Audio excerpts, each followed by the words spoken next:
You're live, pal. I know, it's giving it a minute. All right, ladies and gentlemen, welcome to the year that was 1997. We've gotten through January, so we made it a month, and we're moving into February. We'll talk about Nitro, Raw, and ECW from that time frame, that month. I'm talking over my words here, but anyway, I'm not as good at the intros as Nate and probably Archie. But anyway, this week is the first week of February, so Raw and Nitro were on the same night, obviously, which is February 3rd, 1997, and then the ECW review is the aired, at least. You never know with ECW. I'm just going off what WWE Network says. They say it happened on February 4th, so I'm going to assume it did, but it probably was on at whoever knows what time. Roll call of champions. Still the same as last week, but we'll go over it anyway in case you guys haven't listened to the show before. WWF Heavyweight Champion is Shawn Michaels. The Intercontinental Champion is Triple H. And the Tag Team Champions of the WWF are Davey and Owen. WCW World Heavyweight Champion is Hulk Hogan. The U.S. Champion is Eddie Guerrero. TV Champion Steven Regal. Cruiserweight Champion Dean Malenko, and the Tag Team Champions are still the Outsiders. And then the ECW Champion is Raven. The ECW Television Champion is Shane Douglas. And your Tag Team Champions are the Eliminators. So we're going to move into... This is going to be a little bit of a longer show just because WWE or WWF at the time had a 2-hour Raw. This is the one where they're at the Sky Dome, and it's basically, well, we'll talk about it when we get there. But WCW is rolling into the Mid-South Coliseum. Mid-South Coliseum. Yes. Makes you wonder how, I don't know, it just seemed weird. And I don't remember a lot of, it might have as I go along, but I don't remember like a lot of WWF and WCW promoting TV or at least producing TV out of the Mid-South Coliseum. So this must have been right about the time that Jerry kind of lost the plot with it, lost control of it, I would assume. Yeah, I think I agree. When USWA is dead anyway. I don't know that Raw. I know WWF ran Mid-South Coliseum for house shows, but I don't know if I don't know if they ever even had a TV at the Mid-South Coliseum. Now that you mention it, so like I said, going through this, they might prove me wrong, but WCW is there, and they have 10,000 people. They pretty much sold it out. At least they sold some tickets. They probably paid for the rest of it, but they got everybody in there. Open the show. The NWO Hulk Hogan comes out. NWO Hulk Hogan. I can't talk.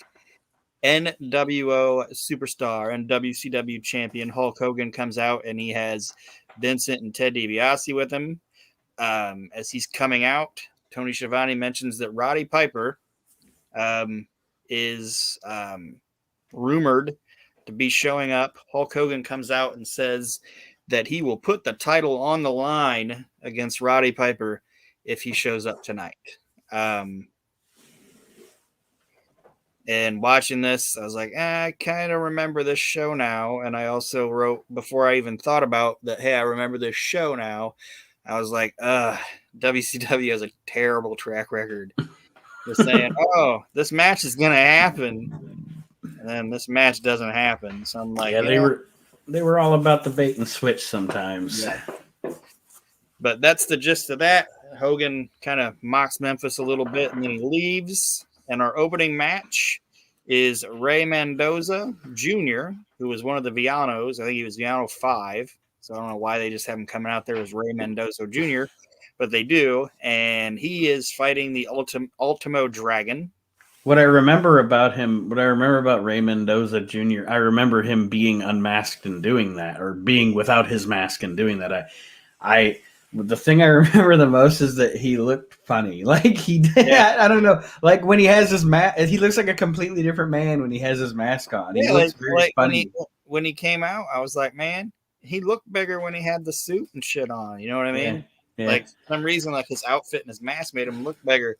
Yeah, he just looked like an old Mexican dude here. Yes.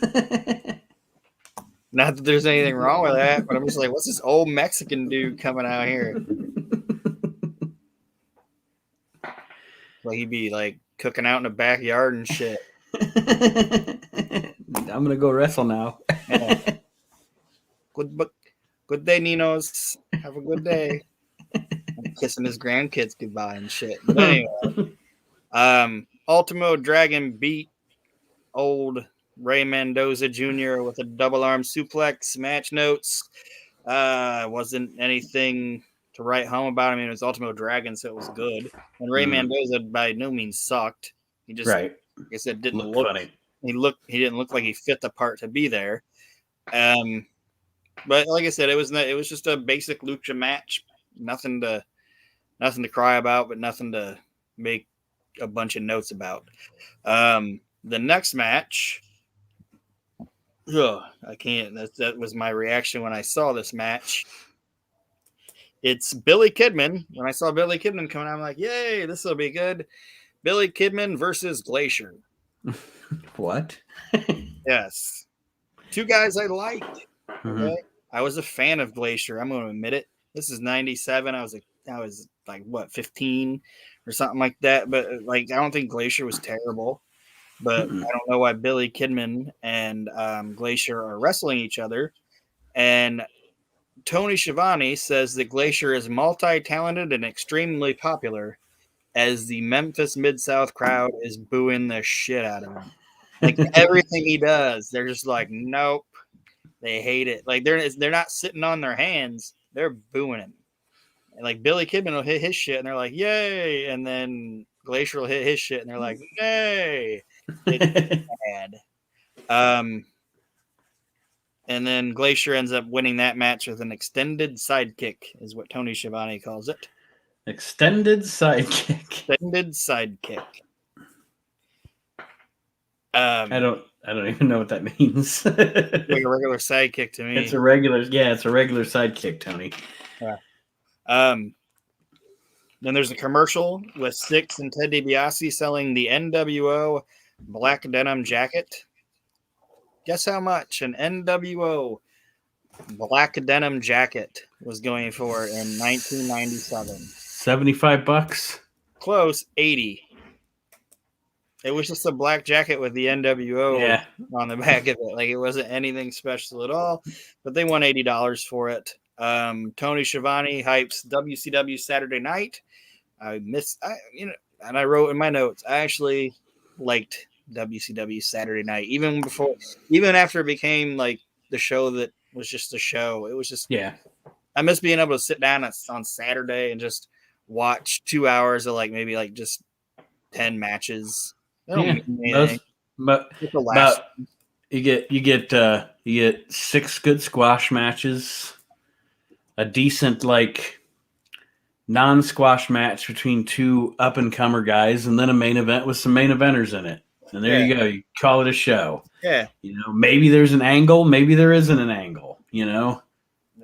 I just missed that. And I don't think, AEW does it, but they do it on YouTube. But yeah, just that doesn't exist anymore. The next match is another weird one. It's Ice Train versus La Parka. That is a weird match. Yes. But I will say this. I shouldn't say I'm going to say this. I'm going to ask this. I think La Parka, out of all the luchadors, other than Rey Mysterio, obviously, because Rey Mysterio was like, the Michael Jordan of luchadors. So he's above everybody else. Mm-hmm. But La Parka is the one that fit in the best in like the American style of wrestling. Oh, he definitely did. Him and I'd say I'm not counting Conan. I'm not, and I know he wrestled, but I'm saying like I'm not counting him. Right. Yeah. La Parka's the one that you can I think it was a matter of a couple of things. I think it was a matter of his, and I know there were a lot of unique, cool-looking lucha gimmicks, a lot of which didn't make it to WCW. But his, for an American style, first of all, his outfit works. Yeah. And also, he's probably, what would you say, other than Conan, at least, again, I'm just talking about the luchadors in WCW, not in Mexico, he's the biggest. Like, he's the thickest, you know?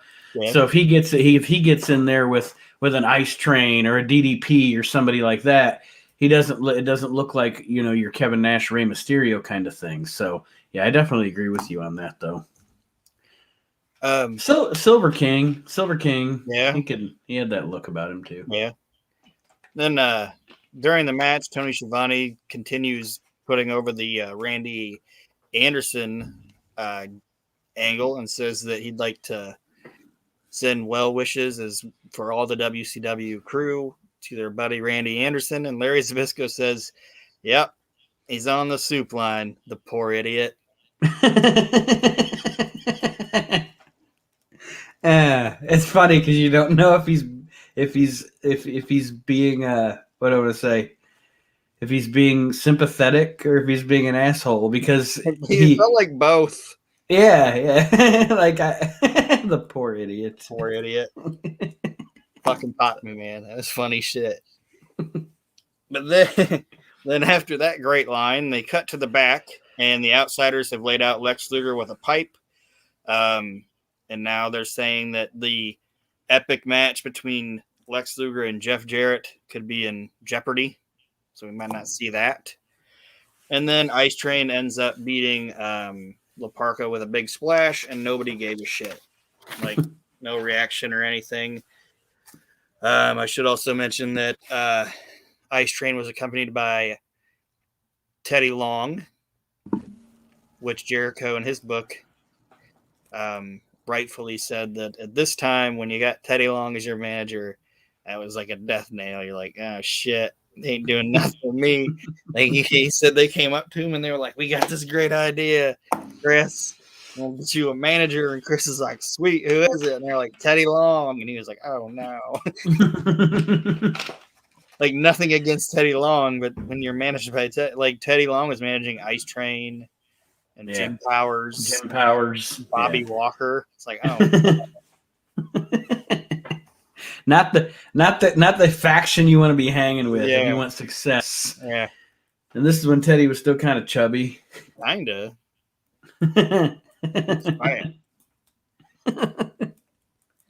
So that one happened. And then Mean Gene Okerlund introduces the Four Horsemen. But they come out and Arn Anderson's not with them. It's Ric Flair, Chris Benoit, Mongo, Deborah, and Woman. Benoit basically cuts a promo saying their internal beef has made them stronger. And then Mongo says to the crowd, "We know Luger got taken out, but who wants to see me fight Jeff Jarrett instead?" And guess what the crowd does? Boo. Boo. And then he's like, "All right." And they're in Memphis. Yeah. You'd think Jarrett would be over in Memphis. No, I don't think they were booing Jarrett. They were booing Mongo. Like, Mongo's like, "You want me to fight Jarrett?" And they're like, "No." No.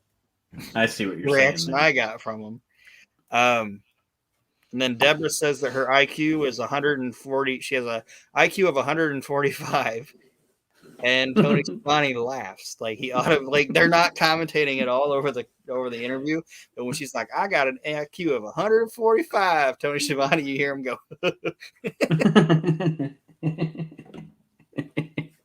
like, no way. No way. And then Ric Flair basically calls Kevin Sullivan Shorty and says that, and then he applies that Kevin Sullivan has a little dick. And then they leave. It was awesome. Then there's a recap of Eric Bischoff stripping the Steiner brothers of the tag team titles, which leads into a match between the Steiner brothers and Harlem Heat. The The Faces of Fear are sitting out in the crowd watching the match. And they're just like wearing like their Zubar pants and a couple Nitro t-shirts. I'm like, really? That's what we're going to do with the Faces of Fear? These uncontrollable Samoan beasts. They're just sitting in the fourth row in their Zubars. These savages are out in the audience in their pajamas. Yeah, just watching the match. It's like, why not have them come out and stand on the ramp or something? Yeah. They show PE. They're out in the crowd too, which that's fine. Like Public Enemy sitting out in the crowd, that's cool. Whatever. Mm-hmm. I could imagine that, but yeah, I don't understand why they had the Faces of Fear just sitting in the crowd. And they're all watching this match, and they're talking about these teams wanting to. Basically, they're setting up that these are their 4 teams that want to get in the ring with the Outsiders and get the belts. And eventually, the Faces of Fear and Public Enemy run in, and it's just a double disqualification. And it was your standard. Before that, it was your standard Harlem Heat Steiner Brothers match. You're always going to get a good one out of the 4 of them. Yeah. So can't complain about that. Which now we go into hour number 2. Tony is joined by Mike Tenay and Bobby Heenan. They just kind of recap that Piper's supposedly going to show up and some of the stuff that happened in the first hour. Tony does confirm that, in fact, Steve McMichael will be facing Jeff Jarrett. And then the next match is Dean Malenko, the Cruiserweight champion, versus Mike Enos. Obviously, it's not a Cruiserweight title match, but Dean is going to fight Mike Enos. And just one of my notes is 2 dudes I really like. There's no reason to not like Dean Malenko, but for some reason, I've never been able to explain it. I was always a fan of Mike Enos. I don't think you need to explain it. I think he was a good hand. He wasn't a guy that was going to pack 100,000 people into a stadium or anything, but for a guy on the card to give you a good match, especially as just like a, what do I want to say, like a raw boned heel, I thought he was really good too. I like both of the Beverleys. I think I don't think that's weird at all. I think I thought he was really good. He I don't know what held him back as a singles. I don't know, because I don't know. I just don't know what held him back. Because he's a guy you could have put a manager with to be a mouthpiece, and maybe he could have been a TV champion or something. But which they put him with a man. They had him with Robert Parker, but they just never really did anything with him. Mm-hmm. He was a guy like we were just talking about. He was a WCW Saturday Night taping guy. Mm-hmm. And you know what? I'm sure he did. Him and Dick Slater are going to come out there and they're going to put over the Harlem Heat. You know what I mean? Yeah. And I'm sure he didn't care. He's getting a good fucking check. Yeah, that's what I was about to say. I'm sure. I mean, he was there from probably 96 until I think probably 99, probably around when Russo came in. Yeah. So, 3 years of good steady income in the top. He was when WCW was the top wrestling company in the world.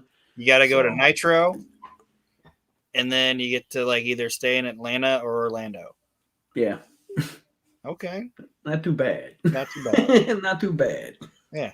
And just shut your mouth and cash them checks. Mm-hmm. You know what I mean?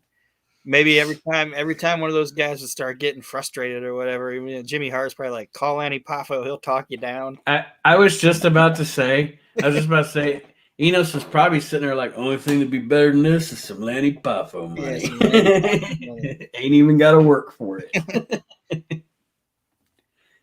But Dean Malenko, X-Pac comes out during Six-Pac comes out during that match, and jacks the Cruiserweight Championship. He's a belt thief. They're still doing that gimmick. And Dean Malenko wins with a small package, and then is obviously upset because he goes to get his belt and it's gone. And Dave Penzer has to explain to him that Six took it from him. The next match. Oh, sorry. Well, After that, Mean Gene interviews Kevin Sullivan with Miss Jackie, Jimmy Hart, and Conan, and there's just some more sexual innuendos from Jackie and Kevin Sullivan. Apparently, they porked like 10 years ago.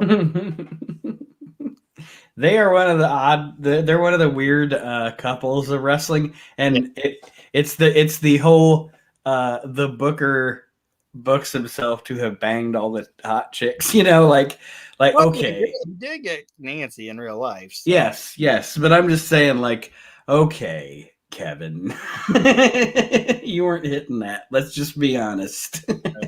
Yeah, apparently 10 years ago he was tapping that ass. And their relationship had to break up because woman was going to find out. But now woman's out of the picture, so Jackie's back for some of that sweet Kevin Sullivan D. Gene Okerlund's all about it. I'm sure he is. Any innuendo, he's like, oh, hey. And then they leave. It's pretty fun.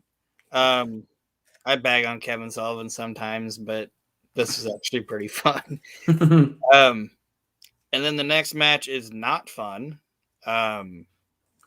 It is Diamond Dallas Page versus the Renegade.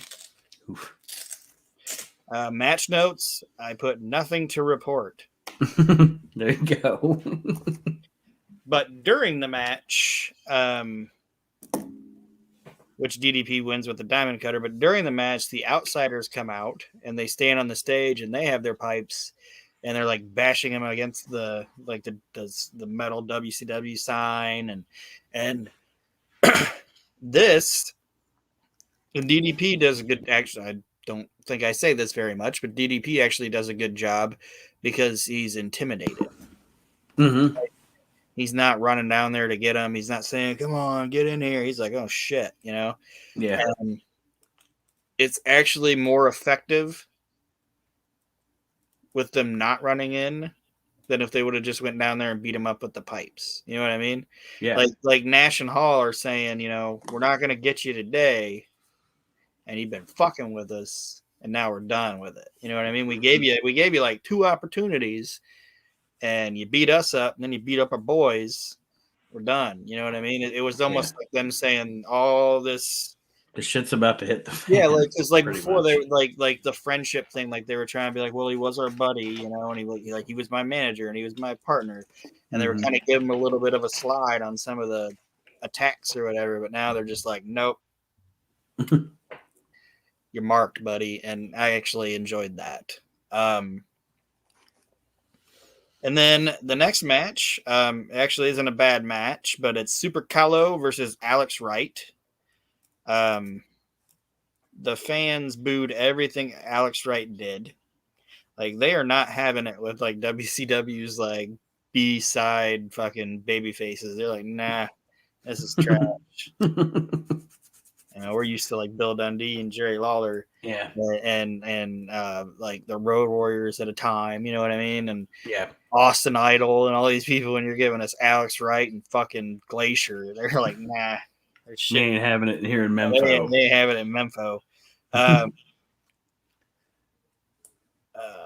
And they were starting to get into Super Calo, but then he tried to run the ropes and fucking fell on his ass, and it was over after that. Like this man, like Alex Wright and Super Calo were just going through the motions after. Like you can even see it on Alex Wright's face. Like he's like, oh, well, that's screwed the fish there. Like you can just tell. And, they end up, Alex Wright ends up getting a missile drop kick and ending that fiasco. And then Conan is going to fight Chris Benoit next, which makes sense because it's the DOD versus the Four Horsemen. Even though Conan never fit the Dungeon of Doom, in my opinion. Nah. But I mean, it's got Jimmy Hart, Miss Jackie in it too, so who knows?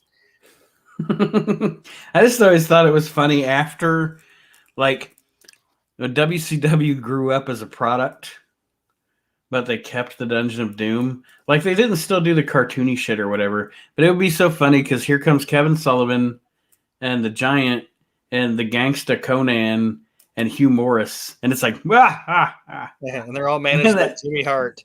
Yeah, that music, and they still have that music, like that cartoony music and shit. It's like Kevin Sullivan just wouldn't let that shit die. It's like the rest of the show has grown up, Kevin. Yeah, you're coming out here with your crew of buffoons. And it's like it's not even that they're buffoons. You know what I mean? Like individually, all talented dudes. Mm-hmm. Conan wasn't bad. Like I'm not saying Conan was the greatest thing in the ring, but that dude could talk a fucking mile a minute and get some people riled up and shit. And Hugh Morris is talented and giant, obviously. Where he's a puppy with big paws when they first got him, but he grew into fucking hell of a talent. And it's just like all these people are great, but they're just ridiculous together. I agree. It's almost like it's like a bigger version of Paul Jones's Army. A bigger, yeah. Like what the fuck is going on? Like everything else. Shaska Watley is like a wrestling company, but then it's like these guys are just putting there in the middle of it. It's like Shaska Watley, Baron von Raschke, Tijo Khan. It's like, what the fuck is going on? That's why I cut your hair, Jimmy Valiant. Yeah. I've been with Jimmy Valiant for 75 years. But anyway, Bobby Heenan says it's not as funny. I'll let you decide which is the funnier line, what Zbyszko said or what Bobby says about Conan. Okay. They're talking about how Conan has gotten far away from the Mexican style of wrestling and all this, and Bobby's like, yes, he's changed his ways so much since coming to America. He's added hats. That's a funny line. I still think Zbyszko's is better, though, on this occasion. Yeah. He's changed so much since he's come to America. He's added hats. I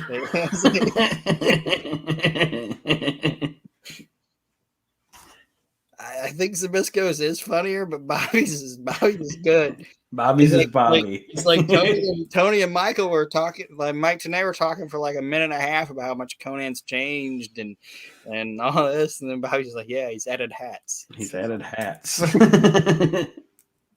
And then Jackie comes out and tries to hit Woman with the strap, but Benoit stops her, and then Benoit and Conan separate them. And they never give an announcement of what this was, but I'm assuming it was just a double DQ, but they never announced it.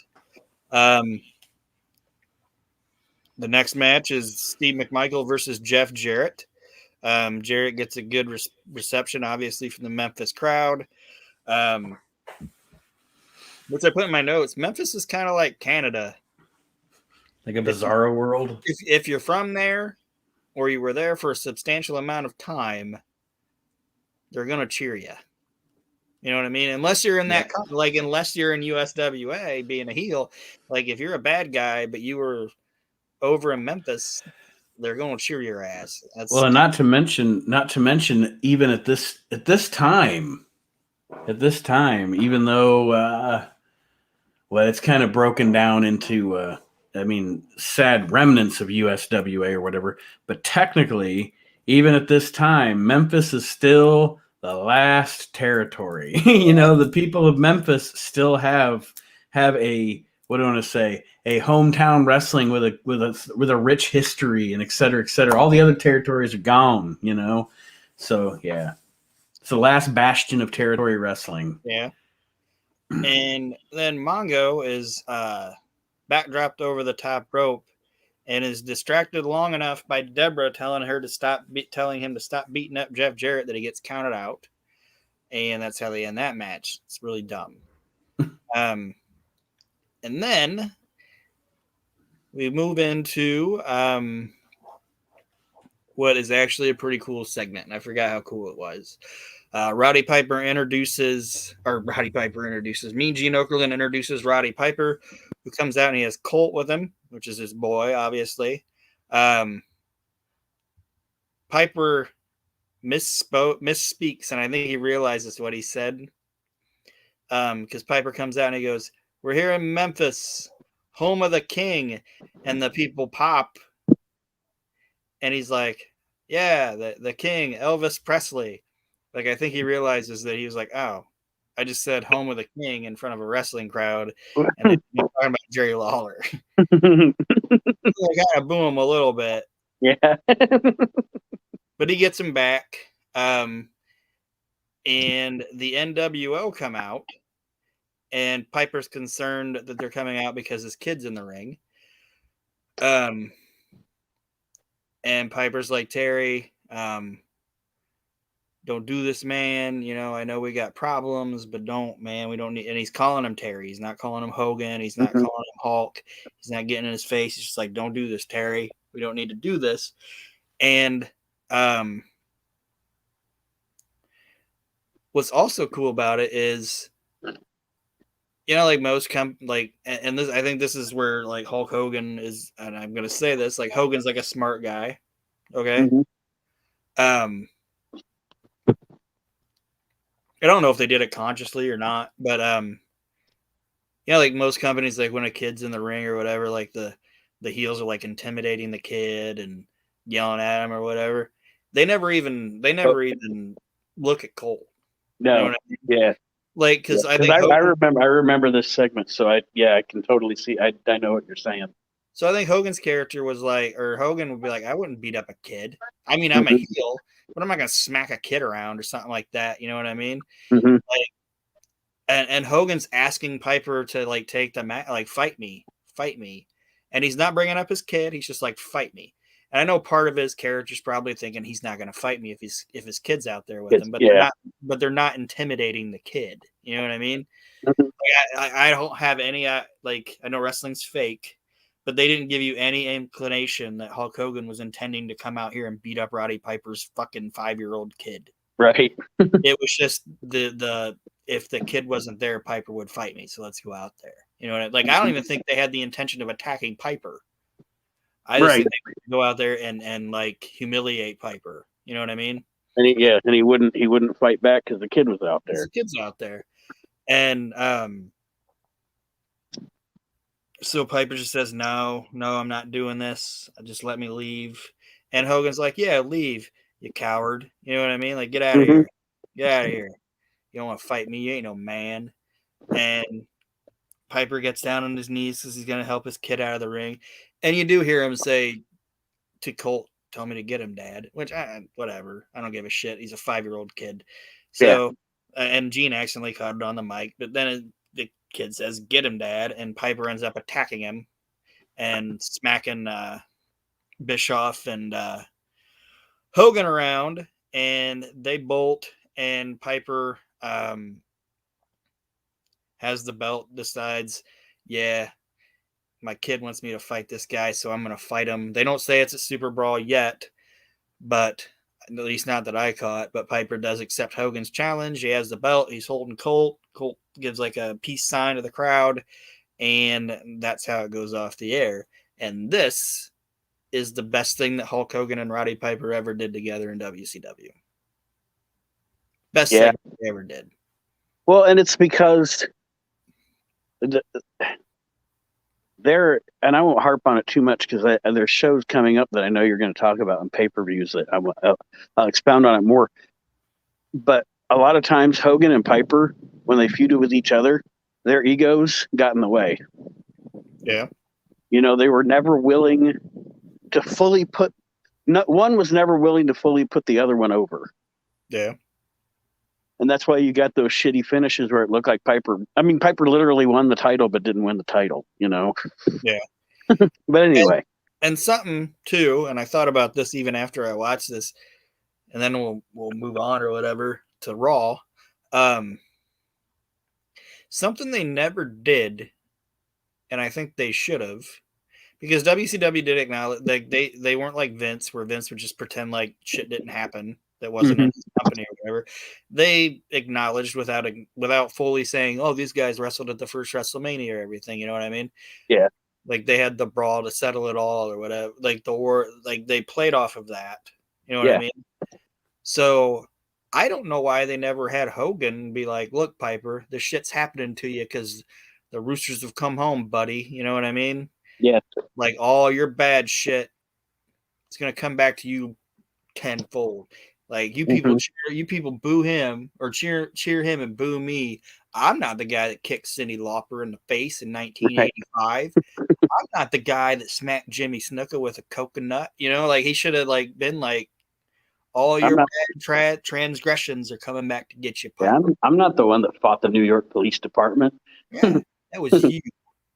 You know, but they never did it, and I don't know why. I don't know if it's because nobody ever thought of it. I don't know if because they didn't want to lend too much credence to the WWF, maybe too much credence to that or whatever. But it's like that would have been phenomenal. I think like all your shit that you did in the '80s, Pipe, it's back on you now, buddy. I think that would have been cool.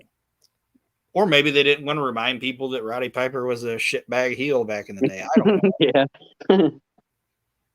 But that's when he was the coolest. We're going for sympathy here. Yeah.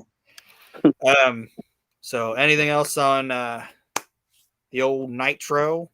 No, sir. From the Memphis Coliseum. I would say this, other than seeing Hulk Hogan and Roddy Piper having that angle, if I was a ticket buying fan, I'd have been like, this would have been a good house show, but this wasn't a fucking Nitro.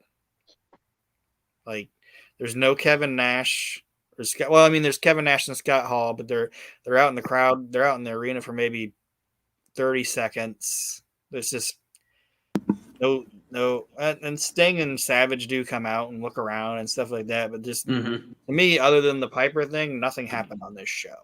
It's just my opinion. And that would happen, you know, sometimes when Raw's guilty of it too. But yeah. No, every show can't be like main events on top of main events like it is now. It happened more in WCW because of the way people's contracts were structured too. Yeah. You know, like, oh fuck, we've exceeded this guy's amount of TV matches he can have in a 6-month period or whatever. He wants to have it, so let's put out fucking Ice Train and La Parka. This Alex Wright Super Calo match, that'll tear that house down. Jesus Christ. But up next is Monday Night Raw, which they're calling Royal Rumble Raw, from the Sky Dome in Toronto, Ontario, Canada. They have 25,000 people there. And the funny thing is, on the last show, they said for the first time, the Royal Rumble was going to be shown on the USA Network for the first time since, what was it, 88? 88. Yeah. So that's what they say. Okay. And they come on and they're like, oh, this isn't going to be some bait and switch thing, because they're like mocking WCW for all their shit. You know what I mean? Like, we're not going to promise you something and then not give it to you. We're giving you title matches tonight. We're going to give you a street fight. All this stuff because Triple H is defending his Intercontinental title against Mark Marrow. And Furnace and LaFon are fighting Owen and Bulldog for the tag belts. And then the main event is a street fight with Farouk and Mankind versus Ahmed Johnson and The Undertaker. Okay. So, last week they said, for the first time since 1988, the Royal Rumble is going to be featured on television. Okay. Mm-hmm. And they're like, we don't bait and switch over here. They replayed the end of the Royal Rumble when Steve Austin dumped out Taker, Vader, and Brett. Okay. I think that was it, right? Taker, Vader, Brett. Mm-hmm. Yeah. And that was the extent of the Royal Rumble match they showed. No bait and switch, though. So why they didn't lie, because they did show the Royal Rumble, they didn't show the Royal Rumble. Yeah. The end of the Royal Rumble. So, still kind of sick birds, just saying. Yeah. And they showed Brett in his locker room waiting to be interviewed. He's going to be interviewed later. The opening match, and you can tell the backstage stuff they're showing let me preface that, like, the backstage stuff they're showing isn't taped at the same time as the show. This is basically a Sky Dome house show on TV. Mm-hmm. Like, it's even got like where it's not lit. You know what I mean? Yeah. And you know, like when they would show house show stuff, it was like, I don't want to say a downgraded camera or whatever, but it wasn't produced. You know what I mean? Like the old Coliseum videos where it would be like Mr. Perfect versus Coco Beware at the Philadelphia Spectrum or whatever. That's the way the show was produced. So I don't know why they chose to do this. I don't know if they just didn't have some shit to do, or like everybody needed Monday off, or what. They just basically did this house show on TV, and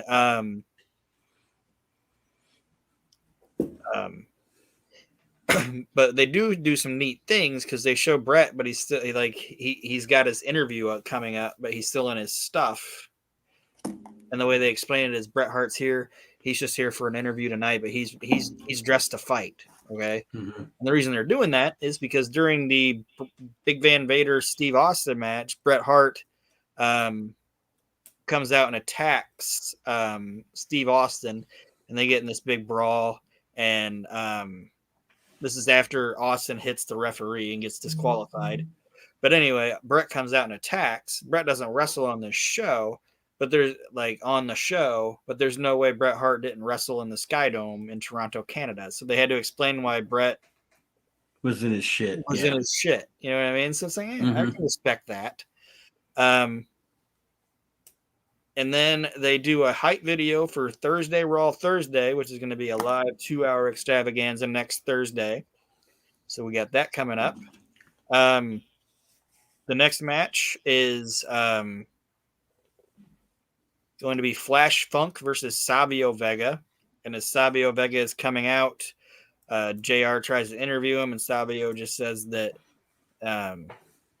he joined the Nation of Domination because nobody cared about him, and these fans can suck his ass and all this different. He didn't say suck my ass, but it's basically what he said. I love how Savio Vega's the indication. You know how we always joke about how when Maven turned heel, the indication that he was now a heel was just that he would get up on the turnbuckles and, like, instead of go yay with his hands, he'd give the crowd the old fuck off with his hands. Yeah. I think it's funny that Savio Vega turned heel, so now he wears a long black trench coat. And a hat. And a hat. Yes, and a hat. That's like Conan.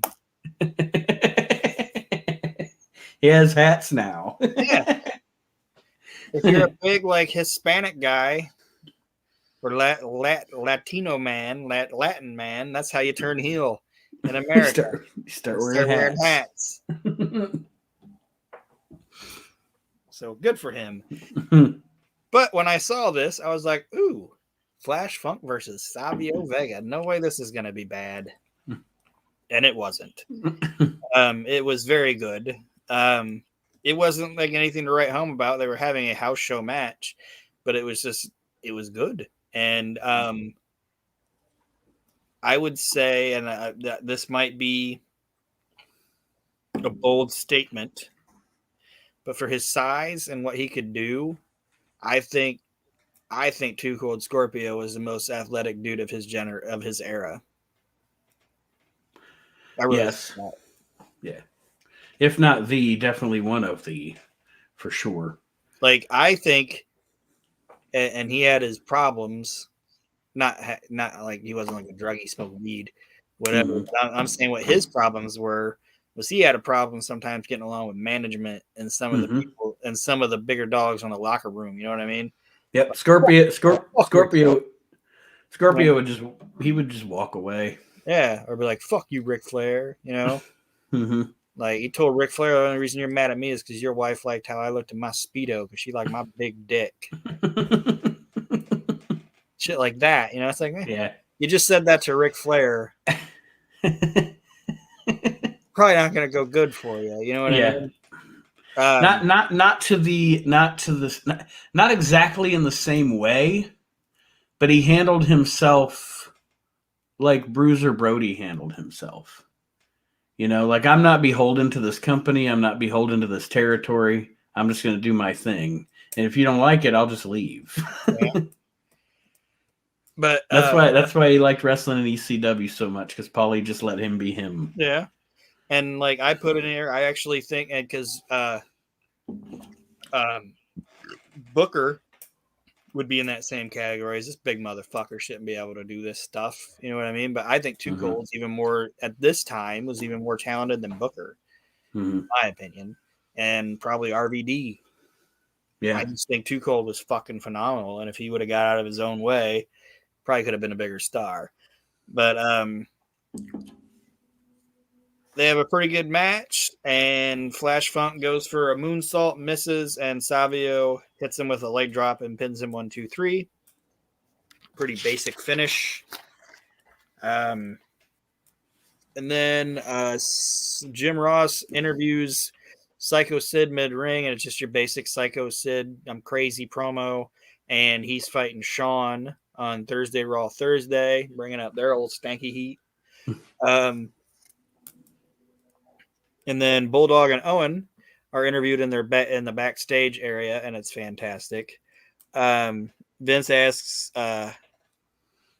Bulldog about Owen eliminating Bulldog at the Royal Rumble, and says Owen cuts him off and tells Vince to stop trying to stir the pot.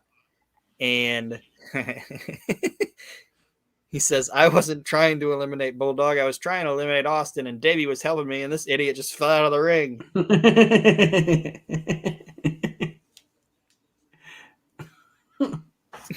And Davey's like, don't call me an idiot. And they go back and forth, and they end up soothing the fires a little bit in the Owen Bulldog style. And I can't put it into words. Like, I can't explain it as well as those two were together. But yeah, he was like, I was trying to put out Austin, this idiot just fell out of the ring. It was funny. Like, Bulldog just fell over the top rope all on his own. And Bulldog just can watch the tape. You know what I mean? Like Owen's blatantly lying. Like, instead of just saying, look, Vince, it's every man for himself. Mm-hmm. Owen's just such a heel. He just can't tell the truth. Like, he just can't be like, it was everyone for themselves. He's just like, my idiot brother-in-law fell out of the ring. Fell out of the ring. Idiot. You idiot. But it's really good stuff. And like, who were we talking about the other day? Oh, talking about Robert Fuller and Jimmy Golden being really good together, because you could tell they were best friends. Like, Davey, there's no way Davey and Owen weren't best friends. Yeah. You know what I mean? Like, that, like, because and it's different chemistry between Brett and Owen or whatever, but Davey and Owen were best friends. And there's no way, like, neither one of them, I've never met them, obviously never will, but I don't think either one of them made each other. I don't think anybody else made anybody laugh more than either one of them, if that makes sense. For sure. And they were so goddamn good together. They were fucking fun. They were fantastic. Like, it's just great. And they, like, you could just always see when Davey just wanted to fucking laugh at Owen. And all Owen's trying to do is, even when they're like trying to argue and shit, he's trying to make Davey laugh. And Davey's just like he'd look away. Like, he's not looking away because he's disgusted with Owen Hart. He's looking away because he doesn't want to fucking laugh. Bust up laughing, yeah. So I just really enjoy those two together. And that fell out of the ring thing cracked me up. The next match is Doug Furnas and Philip LaFon versus Owen Hart and the British Bulldog. And I've been watching these guys wrestle, these two teams. And when they first got married, I don't think Bulldog and Owen liked him very much. Because there's the one point is that Survivor Series in '96 where they're talking up Philip LaFon's drop kick as being the greatest drop kick in the business, and he goes to hit it, and all Davey does is just step aside like that. He sidesteps it and doesn't do nothing with it. And in the match, I don't think they liked Doug Furnas. I could be wrong. And I think it's mainly Bulldog, but I don't think Bulldog liked Doug Furnas because he's bumping and shit for Philip LaFon, and he's not burying Doug Furnas, but he's not really giving him anything.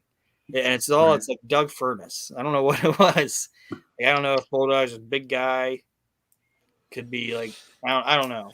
Yeah. I could be completely off kilter, but just to me, it just didn't look like they, especially Davey, wanted to give Furnas anything.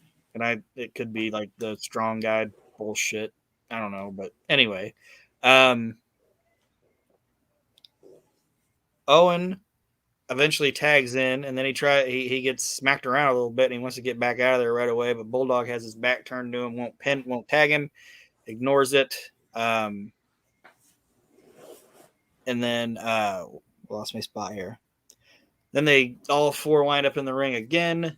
They're gonna do a spot where Davey wants Owen to throw LaFon at him, but LaFon reverses it, and Davey's not paying attention, and he ends up backdropping Owen over the top rope instead, and Owen gets counted out. And because he's bitching at Bulldog about throwing him out over the top rope and not realizing he's on the floor, and he gets counted out. So that's how LaFon and Furnace win the match, but not the belts. Story of their lives. And then Ahmed Johnson cuts a promo and says nobody's safe because he's not on Prozac no more. It makes as much sense as anything Ahmed ever said. Yes. And then he says he's going to go out there and beat up Crush. And all of a sudden, the Undertaker's hand comes in and grabs him by the neck. And Undertaker says, if you go out there right now, you're going alone. But if you wait, we'll beat them together. Basically saying don't go out there and get fucked up before our tag team match. Right. And Ahmed Johnson says something. I couldn't tell what he said. And walks away. And then Crush versus Goldust. It's not good. Not good. It's a very boring match. Savio's involved and ends up beating Goldust with the heart punch. And then, go ahead, sorry. I was just going to say that match is so boring that I remember it. You know what I mean? Like, most times you're like, I remember this match. That was a really good match. I actually remember this random match from a random Raw because it was so bad. Yeah, it wasn't good at all. I remember thinking, I'm never watching this match again. If I watch this Raw again, I'm skipping this match. It was not good. They play a promo with Jack Lanza, hyping the Blackjacks coming back. That had potential at the beginning, I think. But they shouldn't have put the new in the front of it. It should have just been the Blackjacks. And Jack Lanza should have been with them. I don't know why Jack Lanza wasn't with them. Like, I honestly don't remember him ever coming out with them. He didn't. Like, even at the beginning of it. Mm-mm. Like, they were just like, oh, they showed you pictures of, oh, here's the old Blackjacks. Well, now here's the new guys. Like, why not do a thing with Jack Lanza coming out and being like, I'm telling you, these guys are the future. You know what I mean? Like giving them the gloves and doing all that. But they just never did. It's just like, oh, these are the Blackjacks now. Yeah, I don't know what happened there either. And I think they try to, for a minute, try to say, like, Bradshaw and Wyndham were, like, related or something. It's like, no, everybody knows they're not. It wasn't any good. Then Vince interviews HBK. Bret Hart comes out and interrupts and is like cutting a promo to Shawn. I'm not going to read everything they say because I didn't write it all down. And then Steve Austin comes out and attacks Bret. And then Sid comes out and Shawn Michaels just kind of escapes out of the ring. Then they showed the contract signing of Tiger Ali Singh, who says he's going to bring pride to Canada and will one day be in the same, will be spoken of, and this is him trying to be a face, okay? Like, this is when they were trying to push him as a good guy. This is what they had him say in Toronto, Ontario, Canada. They try to say, and he said at one point in the future, my name will be spoken in the same breath as names like Bret Hart. And the crowd is like, nah, no, you won't. Probably not. Shouldn't have said Bret Hart's name. Like, no. That'd be like some basketball player coming out there and being like, I will be spoken in the same breath as Michael Jordan and Kobe Bryant. People are like, fuck off. The fuck out of here. Some new actor just fresh signing is coming into Hollywood being like, one day you people will speak of me as the same way as you speak of Al Pacino and Robert De Niro and Leonardo DiCaprio. They're gonna be like, get the fuck out of here. You made like one movie for fucking National Lampoon. Fuck out of it. Do they even make those movies anymore? Remember that? National Lampoon, like one day was like the height of comedy, and then like in the 90s they just started making like they just put their fucking name on anything. Yeah. Straight to Comedy Central. It's National Lampoon Panty Raiders or something. Yeah. What happened? Anyway, the next match is a pretty basic match. It's Triple H versus Mark Marrow for the Intercontinental title. The way they explain away Sable not being there is because this was like right after the Superstars where they had Sable kick the Undertaker. I don't know if you remember that. And they were trying to say Sable was getting too big for Brazier or whatever. And so that's how they explained Sable not being on the show, because it was a house show in Toronto, so they probably weren't going to fucking pay for Sable to be there. Right. And Triple H ends up winning that match. And then we roll into the hardcore street fight tag team match of Ahmed Johnson and The Undertaker versus Farouk and Mankind.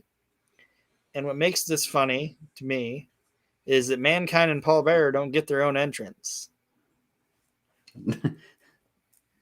They come out with Farouk.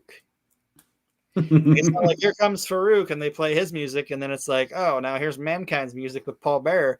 Nope, they all come out to Farouk's music. Nation of Domination. And like Mankind and Paul Bearer is walking out there with the militia, and then they're in the ring, and Farouk like gets Mankind to do the salute up in the air, yeah. like he's looking at him, he's like, do it.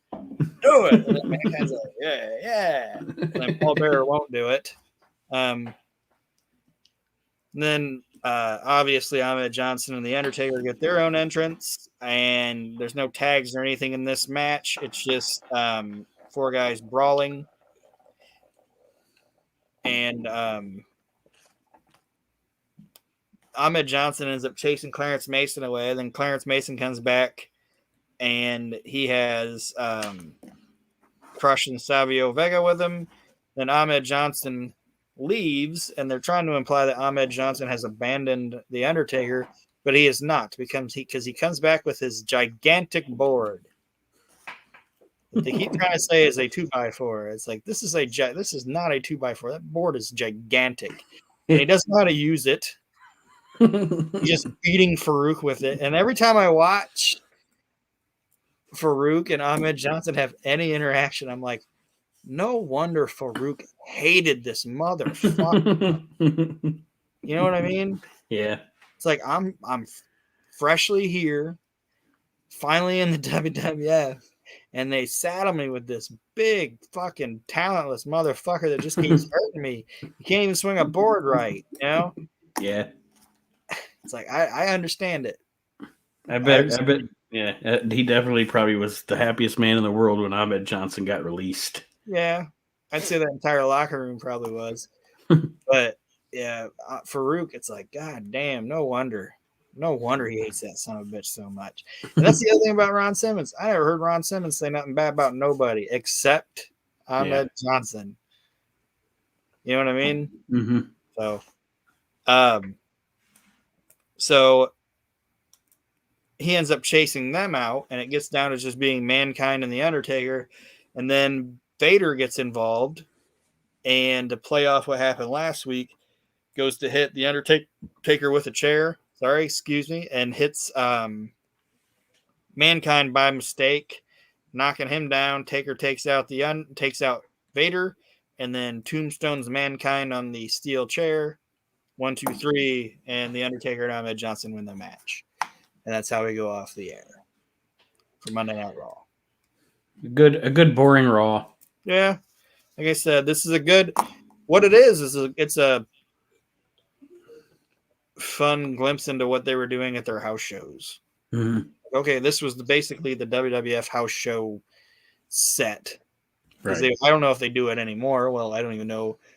I mean, they're back to doing house shows, right? Just not as many. No, they're actually not doing house shows right now. I don't think. Any?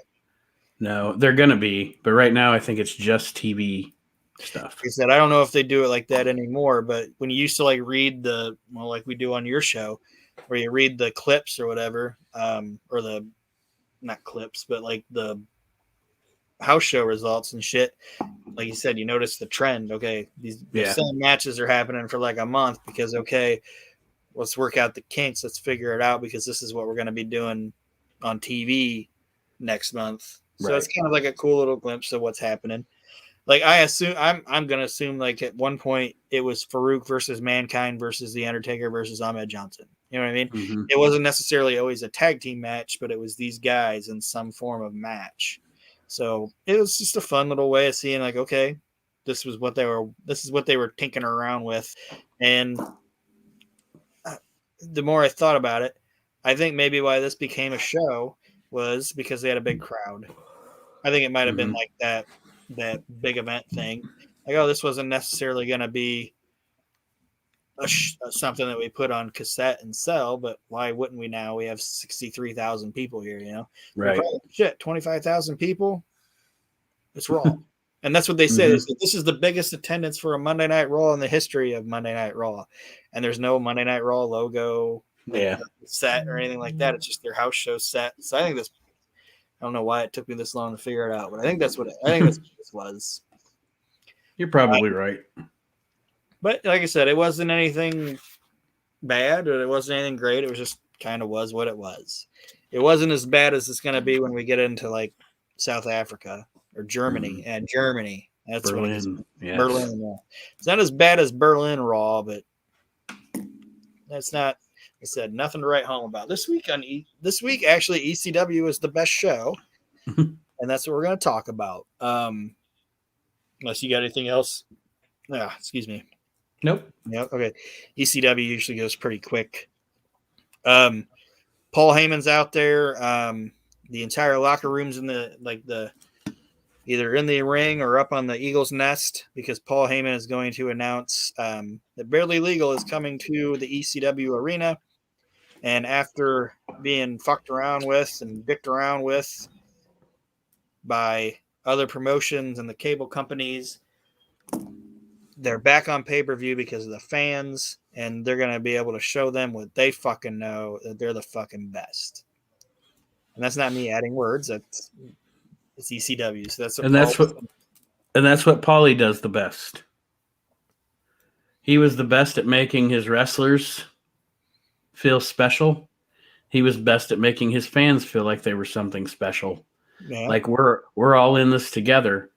In reality, he's Paul Heyman and getting $2,000 a month from Vince McMahon. But I'm just saying, from as a mind and a promoter and everything, you got to give him credit. Yeah, and that's the thing too. He never said "fuck Vince McMahon and the WWF."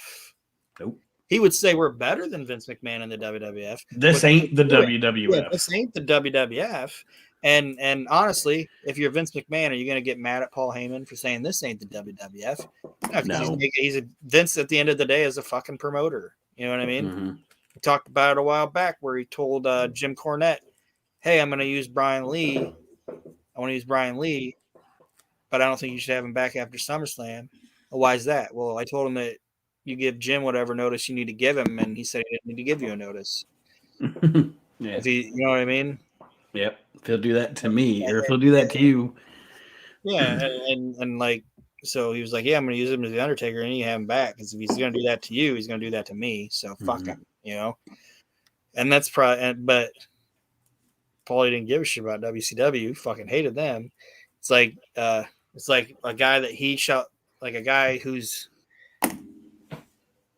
name we shouldn't bring up anymore, apparently, said on the ECW documentary, the WWF's bad, but if you go work for WCW, you're going to the Taliban. Like, that's the Taliban. Like, that's the worst thing you can do. So he hypes that and then announces The main event is going to be Sabu versus Taz. Doesn't announce any other matches. That's all we know of for now for Barely Legal. It's going to be Sabu Taz in the main event, and it's on April 13th. So eventually we'll be reviewing that show, which I'm excited about. There's a video hyping Sabu and Taz, just showing different clips of their matches. Joey Styles welcomes everyone to ECW, sends it down to the ring. Ricky Morton is in the ring with some old trampy looking lady. They don't even ever say what her name is, but she's like wearing a leather outfit and wears like assless chaps and like a thong. She doesn't look good at all. Like she's very leathery. It's probably his girl. Huh? It's probably one of the boys' girlfriend at the time. I don't know, but she's with Ricky Morton, and Ricky Morton is decked out in his Ricky Morton attire, and out comes the BWO, and the people are going fucking insane. So obviously Ricky Morton's working as a heel, and Joey says something that's actually pretty cool. He was like, Ricky Morton, they never liked him here in Philadelphia. He's going off the shit with the Midnight Express and stuff. You know what I mean? Say you don't know anything about ECW and you turn it on, and Ricky Morton, a guy that you know is like a baby face or whatever, is acting like a heel. You're gonna be like, why the fuck is he acting like a heel? So Joey tells you, yeah, Philadelphia hates Ricky Morton, so Ricky Morton hates Philadelphia.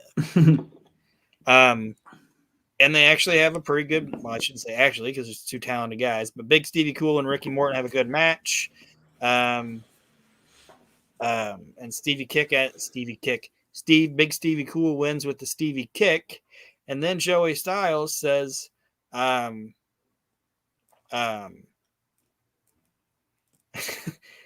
just it's the word that he used because I forgot people used to call him these, but he's like, I know you can look at Stevie Richards, Big Stevie Cool, and think he looks ridiculous with his belly shirt and his coochie cutters. Short. He didn't say Daisy Dukes. He's wearing coochie cutters. I'm like, oh man, I forgot that term. Oh, that doesn't date well. But anyway, so even though he wears a belly shirt and coochie cutters, Stevie was the man around here. Then Shane Douglas cuts a promo, and he kind of does what we were just talking about with the Piper thing. He's like, everybody's talking about how bad I was to Pitbull 1. He's like, and they show you the pictures of they show you the video of me DDT and Pitbull number 1 and fracturing his neck, but they don't show you that right before that they powerbomb Francine through a table. Right. He's justifying. He's a heel. He's justifying his actions. They show me smacking him around while he's wearing a halo, but they don't show that he's the one that got in the ring and intimidated me. I just defended myself, you know? Yeah. And this guy keeps getting up. He's like, but eventually they're going to roll you out of the ECW arena feet first, and then you can just go hang out with your new best friend, Christopher Reeves. And then he leaves. It's quick, but it's effective, and it works. Yeah. He also said that nobody ever said anything bad about him in the ring until Gary Wolf got hurt. Like, he's blaming everything on him. Yeah. Like everything about this is all Gary Wolf's fault. And you people that's good heel psychology. Yep. And then Dr. Death comes to the ECW, and he's going to fight Axel Rotten. And you would think this would either be a one-sided thing by design because they're going to just tell Dr. Death go over there and smash him over and get him over like because he's Dr. fucking Death, or you're going to be like, this is going to be a train wreck. It's actually pretty good. And Steve Williams does a good job not burying Axel. Mm-hmm. There's a couple stiff things in there, and Axel actually kind of gives it back to Dr. Death a little bit. And then he actually hits the Oklahoma Stampede, and Axel Rotten kicks out of it. And he acts a little surprised that this guy kicked out of it. And then he hits this backdrop driver that he's apparently been using in Japan as a way to get over his new move and pins him 1, 2, 3. And then Joey says he's going to interview Dr. Death after the break. and they come back, and Raven is yelling at Dr. Death, and Joey's in the ring, and he's trying to make peace, and Raven goes, "If you want my belt, why don't you come fucking take it, you stupid asshole?" As soon as he says that, Joey leaves. Like, Joey's like, "Nope," and gets out of the ring. I'm out. Yeah, like, this is not going the way it needs to go. So he bounces and gets back on commentary and says that because obviously when he called him an asshole or whatever, Dr. Death attacks him. And apparently before they had come back from break, Steve Williams was talking about how he wanted to be the ECW champion, and that brought out Raven. And they start brawling, and Todd Gordon comes out and says, if you guys want a match, you got a match, and it's for the belt. And Raven and Dr. Death proceed to have a goddamn good fucking ECW brawl. Like, I was like, I don't think Raven and Dr. Death is going to be anything. It was fucking good. Well, they're both good.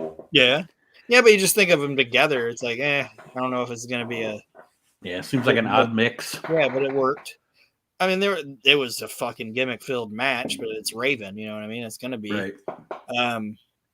Raven tries to put him through it, like jumps off and put him through a table, and Dr. Death moves, and Raven goes like ass first through the table. He ends up hitting Dr. Death with a chair, and Dr. Death blades for Raven. Like, Dr. Death is putting on his working boots and helping people out here in ECW. I enjoyed it, and I wish he would have stayed. But he ends up going to work for Vince. Then the BWO's music plays, and the BWO come out because Raven's and gotten the upper hand, and he's got Tyler and Laura Fullington with him, and they're wearing BWO shirts. So they've apparently joined the BWO, which upsets Raven. And then the BWO gets involved again, or while he's distracted, Dr. Death attacks him and just press slams Raven over his head, which is impressive because Raven ain't a small guy, and crashes him onto he throws him out on the other BWO guys except Stevie.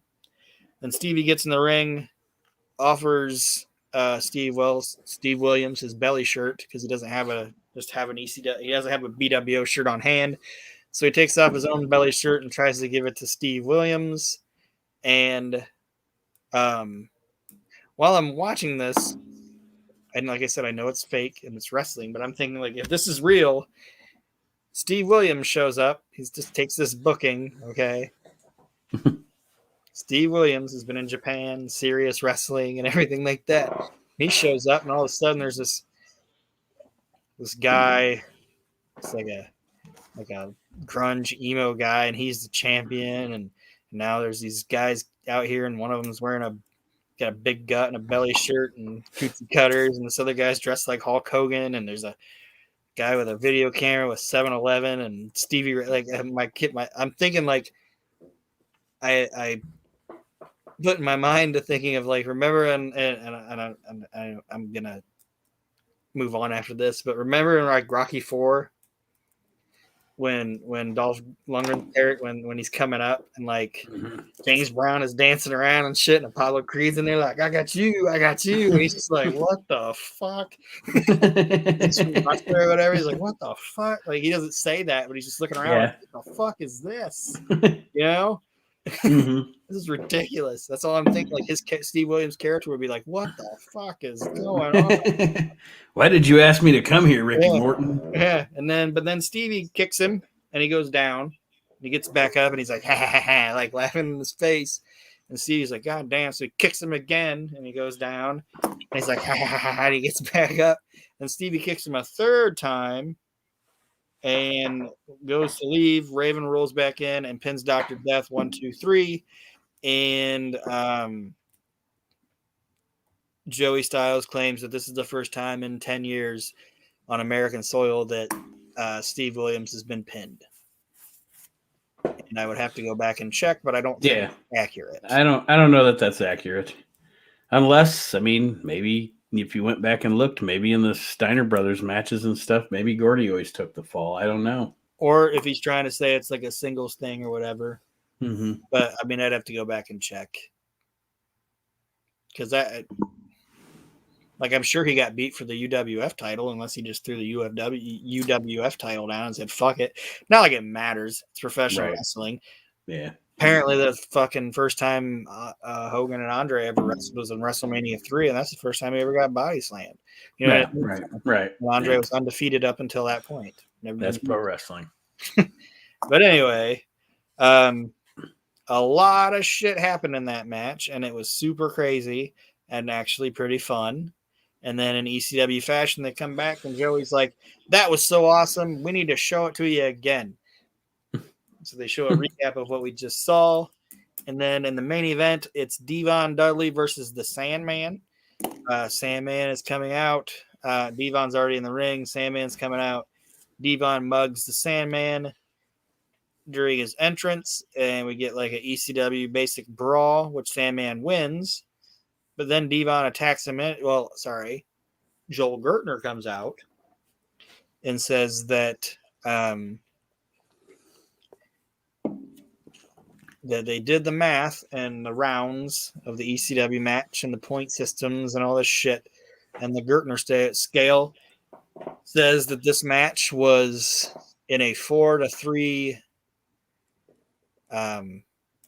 based off the 4 versus 3 in points. Winner of the match, Devon Dudley, and Sandman's like, fuck that, and cracks him with the cane, taking out Joel. And then Devon attacks Sandman, which brings out brings out Bubba and Spike. And Bubba has his chair. He's looking at Devon. Sandman's standing there staggering, and Bubba ends up cracking Sandman with the chair. So this is the debut of heel Bubba Dudley. Sandman's mad, Spike's mad, so he attacks them. Then they end up beating up Spike, and then New Jack and Mustafa come out, and it's just an insane ECW weapons-filled brawl. And we go off the air with Joey saying all this is happening because they announced a pay-per-view, and everybody wants to be the most extreme guy going into the pay-per-view. And that's how and basically saying shit's going to pop off the next couple weeks of this pay-per-view. And that's how ECW goes off the air, and that's how we end our week. All right. Thank you, ECW, for sounds like you were right. Best show of the week. Yes. Stuff actually happened on it. A lot of stuff. Yes. And in an hour. All that shit happened in and not even a full hour, 44 minutes and 47 seconds. Yeah. All of that happened. Fucking ECW. Like I said, it's a fucking fever dream, man. What the fuck was that? Should have ate 27 bagel bites before I went to bed. Well, there's another episode of The Year That Was in the books. Yes. So thank you guys for listening. I was gonna hype the Intercontinental title tournament that's going on the page, but it's all filled up because some people didn't. Not enough people made it through to the deadline, but there was enough to make something happen out of it. So if you just want to watch along with it, vote along with it, go ahead. Bret Hart's already advanced, so congratulations to Nathan Roberts if he listens to this show. And unfortunately, Greg Valentine lost to Don Morocco, so Chad Austin did not. Chad Austin gets pinned again. Yes. He didn't do as bad as he did in the tag team tournament. He picked the Blackhearts and got no votes. Well, he got one vote. He got one vote. I think Archie voted for him. And Archie was like, I don't even know what the Blackhearts are. I'm just trying to help this guy out. Trying to help Chad out. And then Chad's like, what the fuck? I'm like, you picked the Blackhearts out of every tag team. With the Blackhearts. Nothing wrong with them, but nobody's going to vote for them. But anyway, he lost to Don Morocco. So Don Morocco moved on. So anyway, I know it's silly, but it's fun times. It is.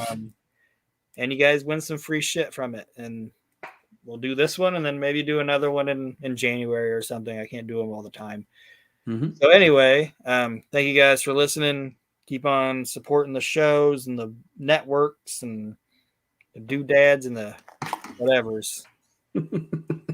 Appreciate it. The dude.